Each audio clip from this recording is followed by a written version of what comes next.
Right now, my phone isn't connected to mobile data or Wi-Fi. So, if I ask my agent to create a Google Meet meeting with orailnoor, will it actually do it? Let's find out. And it's already working. It found Google Meet in the app drawer, launched it, created a meeting, and there we go. It even called me. Now, let's take things a step further. This time, I'm controlling my phone remotely through Telegram on another phone.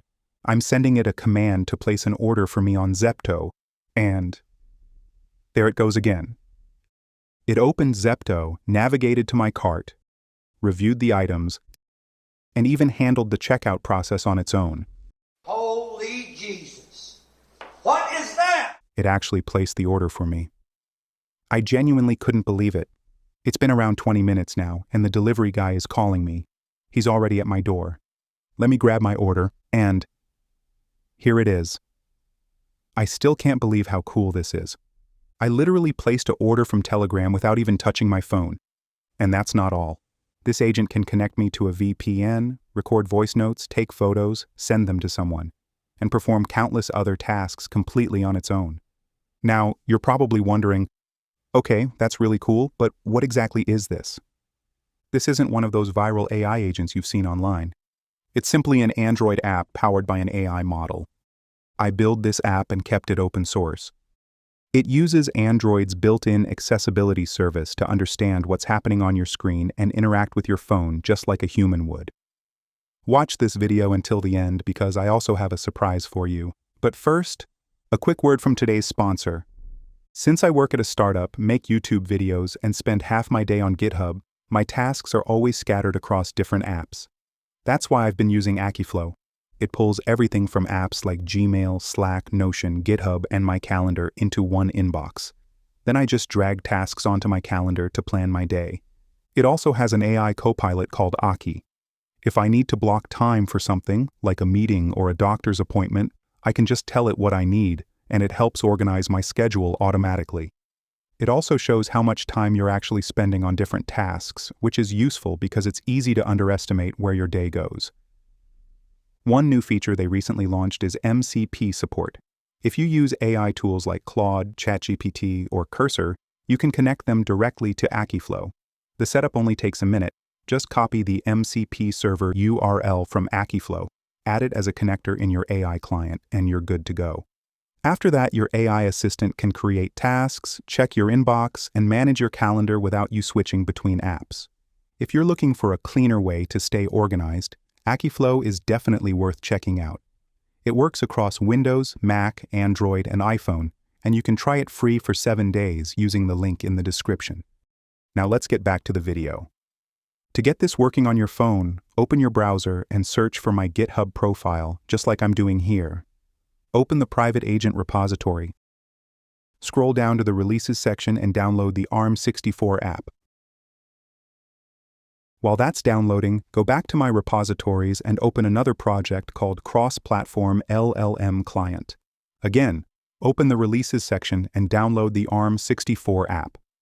Once both apps have finished downloading, install them. Android may warn you because these apps aren't signed through the Play Store. That's completely normal, so just continue with the installation. Now you'll have two apps installed. One is Private Agent, and the other is PrivateLM, which acts as the local AI provider. First, open the Private Agent app. The app will ask you to turn on accessibility services. Click on the dialog and turn on accessibility services. Android may warn you because this permission allows the app to view and interact with your screen. One important thing to know is that the app does not take screenshots. Instead, it reads the UI hierarchy and element coordinates using Android's accessibility service. Also, the entire project is completely open source. It doesn't collect, store, or upload any of your personal data. You can inspect every line of code yourself or even build the APK directly from the source. If you also want Telegram support, simply create a new bot using BotFather, copy the bot token, and paste it into the app. That's it. Your Telegram integration is ready to use. Now let's set up the AI. You have two options. You can either use a local AI model running directly on your phone or connect to a powerful cloud AI provider. Let's start with the local option. Open the PrivateLM app. Go to the Models tab and download a model that matches your device. If your phone has 6 GB of RAM, I recommend a model with fewer than 1 billion parameters. If you have 8 gigabytes of RAM, you can comfortably run a 2 billion parameter model. And if your phone has 12 gigabytes of RAM or more, I recommend Gemma 4, which gives the best results. Also, make sure you download the Lite RT version instead of GGUF because Lite RT models run much faster on mobile devices.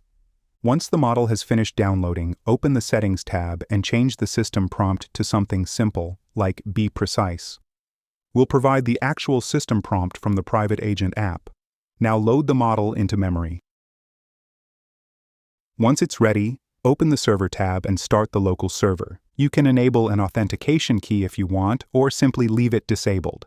Tap Test Local to verify that the server is running. Then copy the server endpoint and return to the Private Agent app. Paste the endpoint into the API base URL field and add /v1 at the end to make it compatible with the OpenAI API format. If you enabled an authentication key, enter it here. Otherwise, type any value because the field can't be left empty. Save everything and tap Fetch. The app will automatically detect your running model. Select it, save the settings, and you're ready to go. Send a simple hi message to make sure everything is working. Now here's something I learned after spending almost an entire week building this. Yes, on paper, local AI agents are possible. I even fine-tuned a model using my own dataset. Unfortunately, because my dataset wasn't large enough, the fine-tuned model actually performed worse than the original one. That's when I realized something important. Running local AI agents on phones is technically possible, but current phones can't host models powerful enough to make them truly useful. AI agents require long context windows, strong reasoning, and a lot of tokens. Today's phones simply can't keep up. If you'd like to help me build a better dataset, let me know in the comments. With enough high-quality training data, local AI agents could become much more capable. Now you might be wondering, if local models aren't powerful enough, then how did it create the Google Meet meeting at the beginning of the video? That's because I introduced memory into the app. Once the agent successfully completes a task, it remembers the workflow. The next time you ask it to perform the same task, it learns from that experience and completes it much more efficiently. So yes, local AI works, but today it's still too slow and not practical for everyday use. Cloud AI models, on the other hand, work incredibly well with this setup. The app supports any OpenAI-compatible API provider. And as I promised earlier, I have a bonus for you. I'm sharing my Kimi API Key with my early subscribers so you can test the app yourself. Just paste the Kimi API Key into the app, enter the endpoint I'm showing on the screen, select the Kimi coding model, and you're ready to go. Yes, even though it's a coding model, it works surprisingly well as an AI agent. And that's it for this video. I'll leave my dataset, my Telegram, the GitHub repositories, and everything else you need in the description below. If you'd like to contribute, I'd love your help. Let's build the future of on-device AI agents together. If you'd like to try Akaflow, use my link in the description to get a 7-day free trial. It also helps support the channel, so I'd really appreciate it.